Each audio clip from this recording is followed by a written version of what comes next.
ক্ষমতাচ্যুত হাসিনা সরকারের আমলে সরকারি কর্মকর্তাদের বদলি বা পদায়ন নিয়ে কোনো তোয়াক্কাই করা হয়নি সরকারি নীতিমালার, যার ফলে যে যেখানে সুবিধা সেখানে বাগিয়ে নিয়েছেন নিজের পদ। তবে এবার সেই সুযোগের লাগাম টানছে অন্তর্বর্তী সরকার। নিজ এলাকা বা শ্বশুরবাড়ির এলাকায় এখন থেকে দায়িত্ব পালন করতে পারবেন না কোনো সরকারি কর্মকর্তা। ত্রয়োদশ জাতীয় সংসদ নির্বাচনকে কেন্দ্র করে এমন সিদ্ধান্ত নেওয়া হয়েছে। জানা যায়, নিজ জেলা বা শ্বশুরবাড়ি এলাকার মাঠ প্রশাসনে ডিসি, এডিসি, ইউএনও সহ বিচারিক দায়িত্বে কাউকে পদায়ন করা হবে না বলে নির্দেশ দিয়েছেন প্রধান উপদেষ্টা ড. মোহাম্মদ ইউনূস। বুধবার নির্বাচনের প্রস্তুতি নিয়ে সরকারের উচ্চ পর্যায়ের এক বৈঠকে এমন নির্দেশনা দেয়া হয়েছে বলে জানান প্রেস সচিব শফিকুল আলম।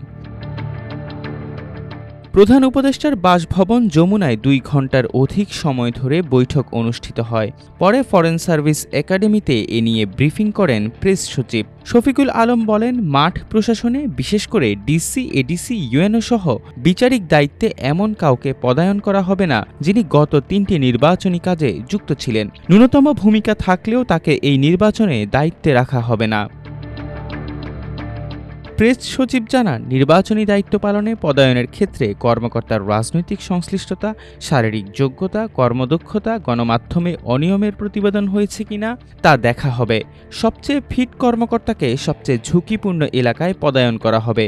তবে নিজ জেলা বা শ্বশুরবাড়ির এলাকায় কাউকে পদায়ন করা হবে না। তাদের কোনো আত্মীয়স্বজন নির্বাচনে প্রতিদ্বন্দ্বিতা করছেন কিনা পদায়নের ক্ষেত্রে সে বিষয়েও লক্ষ্য রাখা হবে।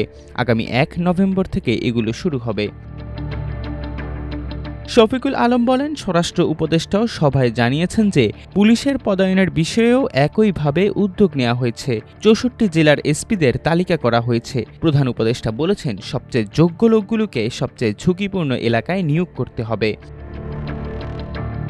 আইনশৃঙ্খলা রক্ষাকারী বাহিনী মোতায়েনের বিষয়ে প্রেস সচিব জানান, আলোচনায় সেনাবাহিনী জানিয়েছে যে 90,000 সেনা সদস্য মাঠে থাকবেন এবং বাকি 2,000 নৌবাহিনীর সদস্য থাকবেন।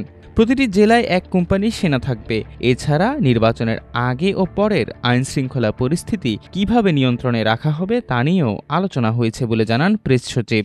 আর পদায়নের ক্ষেত্রে কি কি ক্রাইটেরিয়া হবে এবং কিভাবে পদায়ন হবে সে বিষয়ে সুনির্দিষ্ট, মানে র্যান্ডমলি যাতে এদেরকে দেওয়া হয়, এবং যিনি সবচেয়ে বেশি ফিট তাকে কিভাবে ফিট, আপনি তার যেই ধরনের ক্রাইটেরিয়া আছে তাকে এই ফিটনেসটা দেখার জন্য উনি শারীরিকভাবে কতটুকু ফিট, ওনার এসিআরটা কীরকম, ওনার পলিটিক্যাল ব্যাকগ্রাউন্ডে সেরকম আগের কোনো পলিটিক্যাল ব্যাকগ্রাউন্ড আছে কি না, ওনার কর্মদক্ষতা কীরকম, আগে পোস্টিংগুলো কোথায় ছিল, ওনার বিপরে কোনো ধরনের নিউজ পত্রিকায় কোনো ধরনের কোনো রিপোর্ট এসছে কিনা, অনেকগুলো বিষয় দেখা হচ্ছে যে কে এই পুরো বিষয়গুলো সবচেয়ে ফিট, এবং যিনি ফিট তাকে দেওয়া হবে হচ্ছে সবচেয়ে ভালনারেবল জায়গায়, এবং এটা র্যান্ডমলি সিলেক্ট করা হবে এবং এতে সর্বোচ্চ যাতে এফর্টটা দিতে পারেন সেই বিষয়টা লক্ষ্য রাখা হয়েছে।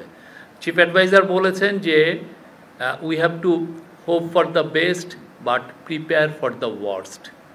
সবাই যেন প্রিপেয়ার থাকি, যে কোনো বিষয়ে, যে কোনো পরিস্থিতির জন্য যেন আমরা প্রিপেয়ার থাকি, সেটা উনি বলেছেন। আর পদায়নের ক্ষেত্রে নিজ জেলায় যাবে না কেউ, বা যদি কেউ তার এখানে আত্মীয় থাকে, বিশেষ করে শ্বশুরবাড়ি থাকে, সেখানেও তার পোস্টিং সেখানে হবে না। আর আরেকটা বিষয় দেখা হবে যে তাদের কোনো আত্মীয় স্বজন প্রতিদ্বন্দ্বিতা করছে কিনা, সেক্ষেত্রেও সেই বিষয়ে পদায়নের বিষয়টা এটা খুবই লক্ষ্য রাখা হবে।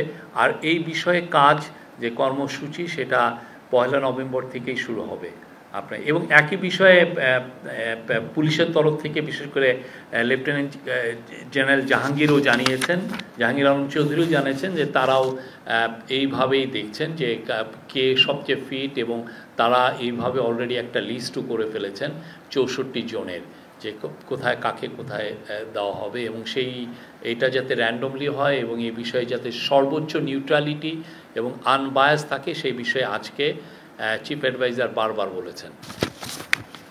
আমি আজ সোশ্যাল মিডিয়া নিয়ে যথেষ্ট আলাপ হয়েছে।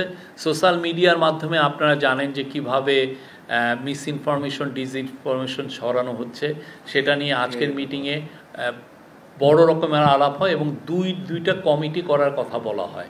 একটা হচ্ছে সেন্ট্রাল কোঅর্ডিনেশন কমিটি, যারা এই পুরো কোঅর্ডিনেশনটা করবেন, এবং এই সেন্ট্রাল কোঅর্ডিনেশন কমিটিটা যাতে একদম উপজেলা পর্যন্ত এই কমিটিটা থাকে, এইটার জন্য বলা হয়েছে এবং সেই বিষয়ে অলরেডি স্টেপ নেওয়া হচ্ছে। আর একটা হচ্ছে যে সেন্ট্রাল কমিটি ডিসইনফরমেশনের জন্য একটা কমিটি, এটা পুরো আপ টু সেন্ট্রাল একটা ইলেকশন কমিশনেও থাকবে, এটা এখানে মন্ত্রণালয়গুলোতেও থাকবে যারা এই বিষয়গুলো দেখছেন। আর অ্যাট দ্য সেম টাইম এটা উপজেলা লেভেল পর্যন্ত থাকবে, ডিস্ট্রিক্টে উপজেলা লেভেলে, যাতে ইনস্ট্যান্টলি একটা, আপনারা জানেন যে একটা সমস্যা হচ্ছে যে যদি কোনো ফেক নিউজ ছড়ানো হয় বা ডিসইনফরমেশন, দেখা গেলো এমন একটা ডিসইনফরমেশন ছড়ানো হচ্ছে বা এমন এআই দিয়ে এমন একটা ভিডিও ছড়ানো হচ্ছে যেইটা আপনাকে ফ্যাক্ট চেক করতে করতেই অনেক সময় আমাদের দেরি হয়ে যায়।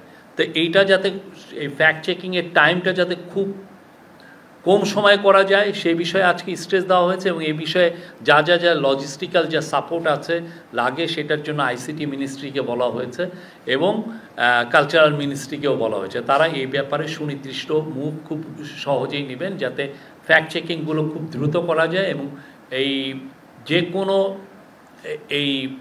এই সমস্যা, এই সোশ্যাল মিডিয়া দিয়ে যে এই ডিসইনফরমেশন বা মিস ইনফরমেশন বা ফেক নিউজের যে কোনো উদ্ভূত পরিস্থিতিতে যাতে গভর্নমেন্টের পুরো মেশিনারি খুব দ্রুত এবং ডিসাইসিভলি অ্যাক্ট করতে পারে, যাতে এই ফেক নিউজগুলোকে সরানো যায়। এবং এটার ক্ষেত্রে আরেকটা বলা হয়েছে যে আপনি জানেন বাংলাদেশের ক্ষেত্রে সবচেয়ে বেশি ফেক নিউজ ছড়া হয় ফেসবুকের মাধ্যমে।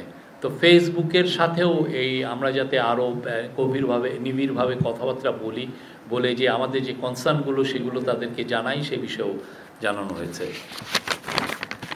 আর আজকে সিকিউরিটি সিচুয়েশন নিয়ে আলাপ হয়েছে, কিভাবে ডিপ্লয়মেন্ট হবে। আর্মির তরফ থেকে বলা হয়েছে যে 92,500 মতো ডিপ্লয় আর্মি এবং নেভি ট্রুপস ডিপ্লয় থাকবে, তার মধ্যে 90,000 হচ্ছে আর্মি, বাকিটা হচ্ছে নেভি, তারা ডিপ্লয়েড থাকবে। আর্মি পুরো বাংলাদেশের প্রত্যেকটা উপজেলায় তারা এক কোম্পানি করে তাদের ডিপ্লয়মেন্টটা থাকবে। এবং এছাড়া সিকিউরিটি সিচুয়েশন, বিশেষ করে 72 ঘন্টা আগের যে সিচুয়েশনে, যে ইলেকশনের আগের 72 ঘন্টা এবং ইলেকশনের পরের যে উদ্ভূত পরিস্থিতি, এগুলো কিভাবে ট্যাকেল করা যায় এবং সেই বিষয়ে কিভাবে স্থানীয় জনগণ, ভলান্টিয়ার, এদেরকে কিভাবে সম্পৃক্ত করা যায় সেই বিষয়েও বিস্তারিত আলোচনা হয়েছে।